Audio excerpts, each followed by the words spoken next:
दोस्तों कहते हैं कि मरने से पहले कोई व्यक्ति अगर बयान देता है तो खास करके वो बयान जब किसी मजिस्ट्रेट के सामने हो रहे हों तो उसके दिए गए बयान को बहुत ही गंभीरता से अदालत लेती है। जब अदालत में पेश किया जाता है उसके दिए गए बयान को, और अदालत उसके जज जो होते हैं उसके बयान को बड़ी गंभीरता से लेते हैं और आरोपी को सज़ा सुनाते हैं। आज का जो कहानी है, इस कहानी में जो बयान दिया था एक लड़की ने, वो दरअसल किसी मजिस्ट्रेट के सामने नहीं और ना ही किसी जज के सामने, ना ही किसी कोर्ट में। दरअसल वो लड़की जो होती है अपने मरने से पहले अपने भाभी के सामने कुछ ऐसा सच बता के जाती है, शायद वह भाभी के उसके भाभी के पैरों तले ज़मीन खिसक जाती है दोस्तों। और एक लड़की होती है जिसकी नई नई शादी होती है, जो अपने पति के साथ 7 जन्मों तक जीने मरने की कसम खाई होती है। वो महज 7 दिन तक ही जीवित रह पाती है, और 7 दिन एक कितनी मुश्किल से और कितने दर्दनाक गुजारे हैं वो शायद किसी को ना गुजारना पड़े हो, कोई ना गुजारा होगा। इस तरह से उस लड़की ने झेले। दरअसल जो लड़की होती है जिसकी शादी होती है, वो कोई पढ़ा लिखा व्यक्ति अगर इस तरह से कोई कर ही नहीं सकता शायद। जिस और जो व्यक्ति होता है वो पढ़ा लिखा होता है, पेशे से एक इंजीनियर होता है, और इस तरह से कदम कोई उठा ही नहीं सकता है दोस्तों, एक पढ़ा लिखा व्यक्ति खास करके। कहानी बहुत ही दर्दनाक है दोस्तों।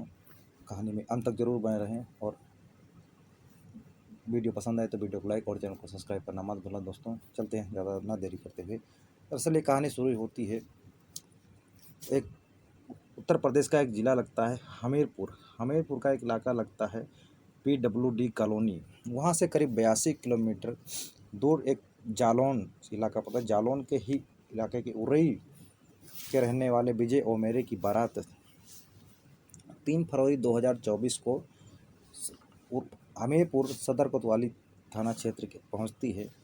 वहाँ पर उसकी शादी की तैयारियां हुई रहती हैं, बारात के लोग स्वागत के लिए खड़े रहते हैं, और जो नात रिश्तेदार आए होते हैं इनकी बारात होती है, 7 फेरे होते हैं, बस शादी पूरा पंडित होते हैं, रस्म रिवाज से पूरा हिंदू रस्म रिवाज से पूरी शादी कराई जाती है, संपन्न होती है। जो पंडित होते हैं दूल्हा दुल्हन को 7 जन्मों तक जीने मरने की कस्में खिलाते हैं, और एक दूसरे का साथ निभाने के अग्नि को साक्षी मानकर पूरा शादी संपन्न होती है। सुबह होती है और लड़की की विदाई हो जाती है। लड़की का जो दुल्हन होती है उसकी उम्र होती है, उसका नाम होता है आरती ओमेरे। आरती ओमेरे की उम्र होती है 35 वर्ष, और जो विजय ओमेरे होते हैं ये भी लगभग 35 वर्ष के होते हैं, इनका भी उम्र 35 साल लिखा हुआ है। तो इन जब विदा हो जाती है तो जो आरती जो होती है अपने भाई बहन की बहुत ही लाडली बहन होती है, क्योंकि जो इनके आरती के माता पिता होते हैं इस दुनिया में नहीं हैं और उनकी मौत हो चुकी है।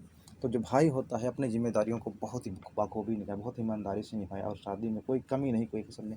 तो इलाके के लोग होते हैं गाँव देश के, बहुत तारीफ़ करते थे इस भाई की कि इसने भाई ने कितने लाडों से इस बहन को पाला हुआ है। तो कोई कमी नहीं रखता दोस्तों, भाई जी जान से लगा के पढ़ाता था लिखाता शादी करता है, और लड़की विदा हो जाती है, ससुराल पहुँचती है। 4 फरवरी 2024 को दिन होता है, दिन बीतता है, शाम होती है। लड़की की जो पहली रात होती है, सुहाग रात होती है, वो लड़की ने कभी सोचा भी नहीं होगा कि इतनी भयानक होने वाली है। कोई भी नहीं सोच सकता है कि इतनी भयानक उसके साथ जो घटना होने वाली है वो होनी है। जो लड़की का दूल्हा होता है, दुल्हन का जो दूल्हा होता है, वो अपने किसी दोस्तों से कुछ मशवरा ले लेता है। जो मशवरा उनके दोस्त पता नहीं किस किस्म के दोस्त थे, किससे घटिया मशवरा देते हैं। और जो दूल्हा होता है कुछ अपने पत्नी के पास, अपनी दुल्हन के पास जाने के से पहले कुछ खा लेता है, कुछ ऐसी दवाई खा लेता है जिससे वो, कोई कहते हैं खबरों में कि सख्त वर्धक दवाई खा लिया था, जिसकी वजह से वो अपने पत्नी के पास जाता है और सुहागरात मनाता है।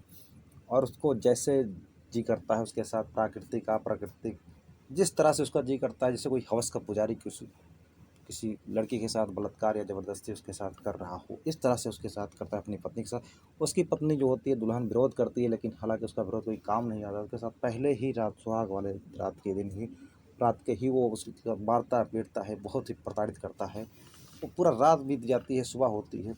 अब लड़की के जो आंतरिक अंग थे वो डैमेज होते चले जा रहे थे, इस तरह से उसको प्रताड़ित किया जैसे मान लो कोई गैंग रेप कर रहा हो, इस तरह से उसके साथ ऐसी घिनौनी हरकत हो रही थी। पूरा दिन बीता है, लड़की के दर्द बढ़ता जा रहा था। वहीं से जो होता है कुछ दवाई दिला दिया जाता है उसका, लेकिन कोई ख़ास उसको फ़ायदा नहीं मिलता है। फिर दिन बीत जाता है, रात होती है। अब रात यानी कि 4 फरवरी की रात को फिर वो दूल्हा जाता है और वही दवाई खा लेता है, सख्त बरख दवाई खाकर उसके साथ वही काम करता है, घिनौना गिला करता है। अप्राकृतिक प्राकृतिक जो भी उसके दिल में आता है जैसे मर्जी वो करता है, और वो दुल्हन को प्रताड़ित करता रहता है। दुल्हन विरोध नहीं कर पाती, वो समझ ही नहीं पाते उसके साथ क्या हो रहा है। इस तरह से इतना ही किराए पर हरकत कोई पढ़ा लिखा है कि इंजीनियर कैसे कर सकता है व्यक्ति। लेकिन अब दूसरी रात बीत जाती है, यानी तीसरे दिन उस लड़की की हालत ज़्यादा ही ख़राब हो जाती है। तभी वो अपने जेठानी से कहती है कि दीदी मेरी तबीयत बहुत ही ज़्यादा ख़राब हो रही है, और उसको उल्टियाँ उल्टियाँ होने लग जाती हैं। तभी इसको जो जेठानी होती है इसके भाई को फ़ोन कर देती है। इसका भाई आता है, वो फ़ोन सुनते ही हैरान रहता है, अभी तो हमारी बहन ठीक ठीक परसों विदा होकर घर गई थी, ससुराल गई थी, अचानक उसकी तबीयत इतना ख़राब कैसे हो गई। पहुँच जाता है, लेकिन जाता है तो उसकी अपनी बहन की हालत देख वाकई वो दंग रह जाता है। और अपनी उसको कुछ नहीं समझ में आता है, तो अपनी वाइफ़ को फ़ोन करता है। उसकी वाइफ़ भी जाती है, और दोनों देखकर वो उसकी हालत को हैरान रह जाते हैं, और ले जाकर उसको एक कानपुर के ही प्राइवेट नर्सिंग होम में उसको भर्ती कराते हैं, जहाँ उसका इलाज कर रहे थे। यानी कि 8 फरवरी की रात को उसको 8 फरवरी को उसको ले जाते हैं कानपुर के प्राइवेट नर्सिंग होम में, वहाँ दाखिल कराते हैं, और उसका इलाज चल रहा होता है। अब लड़की की हालत इतनी ख़राब हो चुकी थी कि उसके ऊपर डॉक्टर जो इलाज कर रहे थे वो भी हैरान रह जाते हैं कि लड़की के साथ इतना इस तरह से इसकी तबीयत इतनी ख़राब हो गई, लोग इतना देर क्यों कर दिए इसको लाने में। और उसके जैसे जैसे वक्त बीतता जा रहा था, उसकी हालत सुधार के बजाय और सीरियस होती जा रही थी। डॉक्टर कुछ समझ भी नहीं पा रहे थे कि आखिर इस लड़की के साथ क्या हुआ है क्या नहीं। तभी एक नर्स होती है, वो उस लड़की से जानने की कोशिश करती है, तो बताती है सारी घटना उसको। लड़की जो होती है, इतना उसके साथ घिनौना काम हुआ था कि शायद भगवान किसी के साथ ऐसा ना करे। लेकिन इसकी भाभी तभी पूछती है कि बेटा आखिर तुम बताओ घर से तो सही सही क्या हुआ, आखिर तुम्हारे साथ ऐसा कैसे तुम्हारी तबीयत खराब गई। भाभी ने इसको बहुत ही नाजों से पाला था, और बहुत ये लाडली अपने भाभी की ननद थी। तभी वो उसकी जो ननद होती है वो बताती है कि भाभी, जो ये हमारे पति हैं, इनके किसी दोस्तों ने सलाह दी थी, और एक कोई हमारे साथ जब सुहाग रात मनाए थे, तो कोई चीज़ ऐसी खा लिए थे, कोई ऐसी सख्त बरक दवाई खा लिए थे, जिससे उन्होंने पूरी रात मेरे साथ जैसे मुझे प्राकृतिक मुझे बहुत तकलीफ, बहुत ही दर्द दिया, और मुझे मेरी हालत दिन पे दिन बिगड़ती। मैं विरोध भी करती, लेकिन मुझे रातों में मारा पीटा, और यानी कि पहली रात में मेरे साथ ही बद से बदतर ज़िंदगी मेरी बना दी उन्होंने। और इस तरह से दूसरी रात भी इसी तरह से करते हैं, सख्त बरक दवाई खाकर हमारे साथ सुहाग रात मनाते हैं। लेकिन मैं विरोध करती तो मुझे प्रताड़ित करते थे, मारते थे। इस तरह से मेरे साथ हुआ। इस और जब मेरी तबीयत बहुत ज़्यादा ख़राब गई, तो इन्होंने आपको फ़ोन किया दीदी ने, और आपको सारी घटना तब मेरे को यहाँ पे आप लोग लेके आए हैं। इस तरह से इस बात को सुनकर उसके भाभी के पैरों तले ज़मीन खिसक जाती है, और भाभी हैरान हो जाती है। जब 10 फरवरी करीब दोपहर 3 बजे के आसपास लड़की ने हमेशा हमेशा के लिए दम तोड़ देती है, और इसकी मौत हो जाती है। और जब इस एक वहीं की मीडिया इस खबर जब मीडिया में पहुंचती है, तो वहाँ के मीडिया कर्मी जो वहाँ के नर्स डॉक्टर होते हैं उनसे जानने की कोशिश करती है। तभी वहाँ की एक नर्स होती है, वो एक शर्त पे बताने की कोशिश, आखिर इस लड़की के साथ हुआ क्या था। जो नर्स होती है वो कहती है कि मैं बताऊंगी, लेकिन एक शर्त है कि आप हमारा नाम नहीं छापेंगे इस खबर में।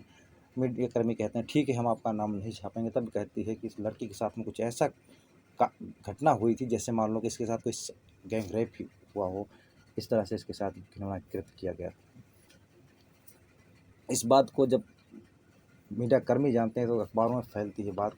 अब इस लड़की की जो डेड बॉडी होती है, इसको पोस्टमार्टम कराया जाता है, और पोस्टमार्टम के बाद जब इसकी लाश को यहाँ पे हमीरपुर अपने यानी कि मायके में इसके लेके आते हैं, तो वहाँ के लोगों का ये यानी कि रो रो के बुरा हाल हो जाता है। परिवार वालों का रो रो के बुरा हाल होता है। गांव देश के लोग इकट्ठा होते हैं, और हैरान रह जाते हैं कि अभी तो बहन की शादी बड़े धूमधाम से भाई ने कितने नाजों से पाला था इस बहन को, आखिर इसके साथ 7 दिन में 2 दिन में यानी कि 3 दिन में क्या हो गया कि इसकी तबीयत इतनी ख़राब हुई और उसकी मौत हो गई। कुछ नहीं समझ पाते यहाँ लोग। तभी जो वहाँ के मीडिया कर्मी होते हैं, इस लड़की के भाभी के पास कैमरा लेकर खड़े हो जाते हैं, और पूछने की कोशिश करते हैं कि बताओ इसके साथ क्या हुआ था, आखिर आप क्या कहना चाहते हैं इसके बारे में, ये पहले से बीमार थी, या फिर इसमें कोई ऐसी बीमारी थी। लेकिन तभी भाभी बोलती है कि जो इसका पति था, वो शायद जो हमारी ननद थी, वो बता के गई कि उसको एहसास हो गया कि अब मैं बचूंगी नहीं की। तो भाभी कहती है, भाभी मैं आपसे कुछ बताना चाहती हूँ, जो कि आज अभी तक मैंने आपसे बताया नहीं। कहती है कि भाभी जी, जब मेरी पहली रात थी तो जो हमारे पति थे वो कुछ ऐसी दवाई खा लेते हैं और उसके खाने के बाद हमारे साथ सुहाग रात मनाते हैं और इतनी बुरी तरीके से मुझे प्रताड़ित करते हैं, प्राकृतिक अप्राकृतिक जैसे उनकी इच्छा होती है वैसे करते हैं। और जब मैं विरोध किया तो उस टाइम बहुत ही बुरी तरीके से मारा पीटा गया। पहली रात में हमारे साथ बहुत ही बुरा बर्ताव हुआ।